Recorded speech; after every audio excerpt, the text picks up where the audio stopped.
My brother-in-law told me to stop asking where everything goes in his house and just use common sense. My sister and her husband bought a house last fall, and ever since then visiting them has felt like walking into a very nice Airbnb run by one irritated man.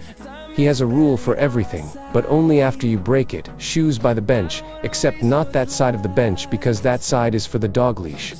Mugs in the blue cabinet, except not the front half because those are for guests. Dish towels on the oven handle, except one of them is decorative, somehow. Last weekend I was there helping my sister paint the spare room, and by noon I had already been corrected 4 times for putting things in the wrong place. When I asked where he wanted the paint tray washed, he sighed and said, "You do not need a guided tour every 10 minutes. Just use common sense and act like you live here." So he said okay. I really did say it nicely, because at that point I was getting annoyed too. So I acted like I lived there. I rinsed the tray in the big utility sink, used the roll of paper towel under it, put the dog food scoop back in the bin with the food, and stacked the dried dishes in the cabinet that was literally next to the sink.